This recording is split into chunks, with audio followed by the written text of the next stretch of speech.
Boom! Amazing audience, we are live with Eric Nevins. I was looking forward to this conversation. Eric was on the podcast before. We had a great conversation, then we connected. We attempted to get the podcast part going. Didn't work out, but I do look forward to that. But We'll get hey, it done. I'm sure we will. What's better than me saying, okay, Eric, I'll come meet you. Yeah, that's fantastic. Having you in my hometown, that's awesome. Eric Nevins, hey, a pleasure to meet you, shake your hands. You too, brother. What's up in your world? The last time we spoke about the podcast. We Yeah. spoke about what you were doing. We spoke a bit about what you did in your life from a spiritual perspective. Yeah. There's a book you recommended that I haven't gotten to read as yet. Yeah. And I should have brought that for you. If I'd have been thinking, I would have done that. yeah, it's cool. I'm sure you were thinking, just not of that. Right? Like, what's up, Eric? What's the update? What's going on in your world? Wow. Well, so the big thing in my world is I left my job Oh my. on May 7th. And so I spent 13 years working in the financial industry. And not really, I'm not made for that. That's not something that Yeah. I enjoyed. And so I've been kind of been planning that for a couple of years, and said finally it's time. So left that job, and I'm doing podcasting, connecting with great people like yourself. How does it feel though to be jobless? Awesome, it's great. We had saved up some money so that we can live, and I have 4 kids and a wife and a house. So it's possible to do this with 4 kids and a house. Absolutely, that's Wonderful. right. You're a testament to that. Absolutely. Yeah, you know what? Well, where there's a will, there's a way, right? Mm. So it took some time. It took some planning. It took a lot of negotiation with my wife to figure out. I had all kinds of ideas how we could do this, and I wanted to buy an RV and travel around the country. Oh, okay. I know a guy who is At doing one that. point, I know some people. I talked to a couple, Dan and Lindsay McKinsey, who their Instagram is beautiful because they travel all over. Right? They were up in the Canadian Rockies when I talked to them, and I was like, wow, I wanted to do that. Yeah.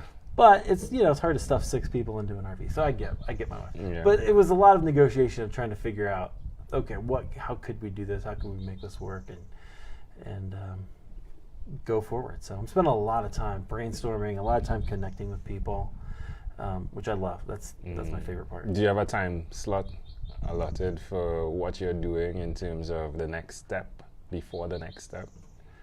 Like before another job or something? Oh, What not do you job. mean? I don't think you're doing a next job. but- Yeah. So it seems as though right now you're in the process of building networks, right? Before you Yeah. step out in the fullness of your next business. Right. Is that correct? Yeah, I think so. Do you have a time slot for that? I don't. Okay. I'm hoping by the fall I'll have something that I'm creating that I can sell. Okay. So I'm working on. Which I'm is really, cool though. Yeah, it is important. I'm really excited about this idea. For a long time, I did imaginative prayer. Have you ever heard of that? Have you ever No. done that? Have you heard of Saint Ignatius I have at heard of Loyola? it. So he founded the Jesuits. And imaginative prayer is a thing that he taught to take a passage of scripture, the Bible, and kind of put yourself in the story to hear the story in a whole new way. And so I'm really excited about. I'm trying to create things that will help people do that. That maybe is unfamiliar. They haven't done that before. Yeah. The context that I come from is very cerebral. It's very heady. What you know and what you do is kind of determines how smart you are for the most Yeah. part. It's And like you're halfway there. exactly. It's totally comes out of that. So it's kind of connected, and hopefully will become something that I'm creating all the time. The podcast, the halfway there, is it Yeah. still in action? Absolutely. Yeah. How's that going? It's going great. I'm having so much fun. I'm I starting can to try to imagine. branch out. So this has been my thing in the last few weeks. A lot of the people I've interviewed are either from my church or from my tradition, which is fine, which is great because we have all different experiences. There's a lot of diversity there. But I'm trying to branch out to find people who are around the world, people who don't look like me, don't have the kind of same, still a Christian experience, but not the same necessarily background that I would have. Did I ever connect you to Nicholas Snap? I don't think so. Remind me to do that. I will. Yeah, he's in Florida. He's doing an amazing thing. He actually interviews, he has a conversation with one atheist and a believer, someone who had a miracle or something that happened to them, and then he brings them both together to have a really cool conversation. Wow. Yeah, That's a great idea. yeah, in a nice, safe space Right. Nothing that's like rah rah rah. You know, it's Right. really beautiful. Yeah. So yeah, remind me to connect you with that guy. One of the segments we love to cover is your own unique real shoes. What are you wearing there? I don't know what they're. Let's see. They're St. John's Bay, so they're JCPenney's, but they're little. St. John's fits well with the theme of the conversation, right? That's right. But one of the things that happens is that people see your shoes and they don't understand the steps that you've walked or the challenges or the struggle. Yeah. What is one struggle you've had over the last year? Yeah, even transitioning into what you're doing or something else, if you would. Sure. You can share that if you desire or not. Yeah, that's a good question.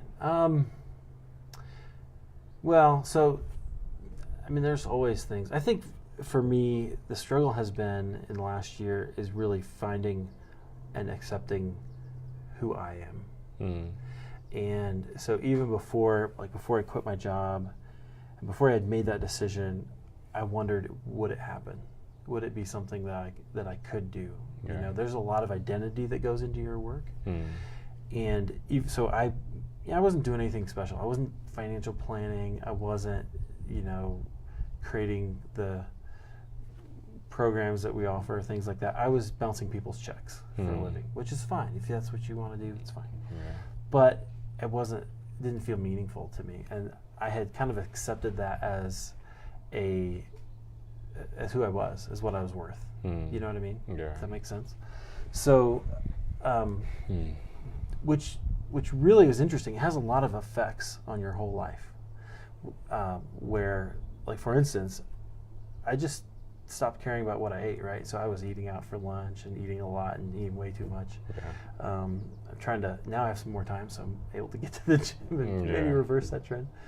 Congratulations on the gym. Thank you. We're working on it, you know, but trying to take ownership of that kind of thing. But then even my relationships, where that kind of weight of, is this all I'm good for? My relationships with my wife and my kids, and other things, being motivated to try to create stuff at night is really tough when you have that kind of view of yourself. Yeah. And so taking this action of saying, okay, I'm going to quit, was really a huge step. The day I did it, I like to say I had 10 years of anxiety in one day. Wow, I can imagine. Every single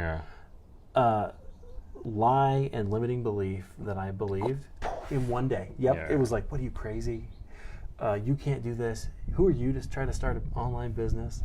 Why would nobody's going to listen to you? All of those things. Knowing what my friends and family would think, and some people are really inspired by it, and other people are like, "What are you doing? You're crazy." Are you sure? Yeah, exactly. Yeah.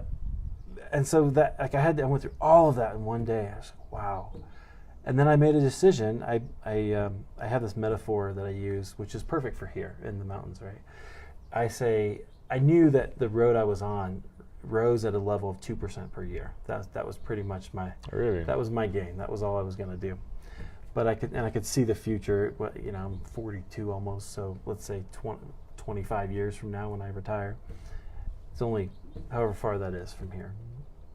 But the place I want to be is on that mountain over there, and I can't get there if I keep going on this road. And so I had to take this off road, right? Like these twisty roads that we take to get up here. Yeah. And go see where it goes. And that's how I convinced myself to go ahead and send that email and resign my position. Beautiful. Yeah. That is beautiful. It lines up a lot with my experiences. So one of the things I've done, people ask, why are you doing so many conversations? And that could hurt your brand, because when you're sharing so many episodes, there are people that would not stay subscribed because they'll just get all of these alerts, right? Right, it's a lot. But it is a lot, but I'm not doing it for that though. Like, my end goal isn't to have the most downloaded podcast, right? Right. My goal is actually to help me become better so that I can help others become better. Yeah. And if I were to add those things, then it doesn't work well, right? So what I always my metaphor, just to align with your metaphor, is the squeezy. We have something called squeezy, which is dishwashing liquid, right? Oh, sure. When you put that into a water bottle and you attempt to get it out by shaking or just turning it, it doesn't come out easily, right? There are always suds in there. But if you put it under water and you let the running water just flow, then it comes out, right? Yes. And that's what I've done with the conversations. I've created an opportunity for myself to change my map or the place I've been from a mental perspective first, by putting in all these inputs from other individuals, great people like you, that then help change my perception. And then the road that I take is different. Like, I mean, who would think I would be up here, right? It's gorgeous. I love that, because you've heard the Jim Rohn quote about you're the average of the 5 people that you spend the most time with. Yeah. And you've just taken that to like the extreme, and you said, I'm going to go and I'm going to be with as many people as I possibly can and learn from them. I think you cannot underestimate how powerful that is. Yeah, it has been powerful. And this moment right here in time represents that. And now the technology allows us to share that, which is so super cool, right? So, all right. Do you have any regrets? Now that you're in that position, you've made that decision, any regrets? No, the only one, I'm super thrilled. Like, I've been saying, I've never been happier than I am right now in this time of life, because I feel a lot of ownership about who I am and what I'm doing. I don't know if I have any regrets necessarily. I wish perhaps that I'd gotten further before I quit. But I realized there was no way that I could. Like, it was, it's like when you have this big weight backpack on your back, it's harder to get up the hill. Yeah. And so when I shed that, I could actually go a lot faster. What I've found to add, because I'm loving this conversation, is that there's really no defined line as to when you have gotten enough to let go. Yeah. Like, it just needs to be, okay, I'm stopping now. Yeah, I've told people that the same thing about both marriage and having children too. Right? Like, you're never ready. People say, "Oh, I'm not ready to get married." You're never ready to get married. It's gonna be a blending of 2 people and 2 lives. That takes hard work. It does no matter when you do it. Same thing with kids. You're never really ready. You're never gonna be financially ready or emotionally ready for a kid. But when you have them, your whole life changes. What are you most excited about? I'm excited about the future. I'm doing a lot of things. So partnerships, right, with people. Yeah. I've got this friend that I've been hanging out with almost since I quit.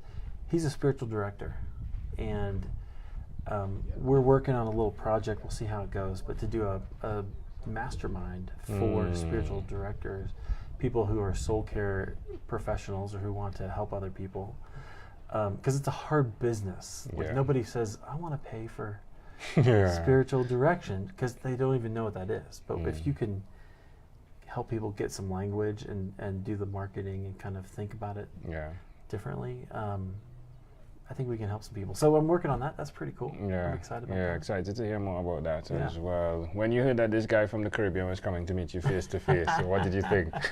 Let's go, man. That's what I thought. I was excited. Yeah, I'm excited to see you too. Face to face really beats the online remote Skype, even Zoom model. I love it, and I always say to people that I interview, when I send them the link and say, "Hey, the show's up and ready to go, please share it." I also say, if you're ever in Denver, like, let me know, and I just want to get together with you. And a couple people have taken me up on it, and it's been fun. But I totally agree that the face-to-face stuff is way better. You get a feel for the other person. Yeah, it's like the human in me is connected to so many like things, like your eyes, your face, your movements. Yeah, I'm enjoying it. Yeah. All right, so in closing, is there anything else you'd like to share with our amazing audience? I don't have anything else. I would say come to Denver, come check out Red Rocks. It's Denver beautiful. Is beautiful. It's totally worth it, even though the prices for concerts over here are expensive. It's totally worth every penny, because you get to sit. You've seen some of Angel's videos here. It's you get to see the whole city light up at night while you're watching this awesome concert. So come on out. Yeah, it's amazing. Well, amazing audience, thank you for joining us. Again, Eric Nevins. Eric, thank you for being on What is Inspired by 12-Minute Convos with Angel Jones. Thanks, Angel. Boom! Did you have fun? I had so much fun. It's the best. I love doing this.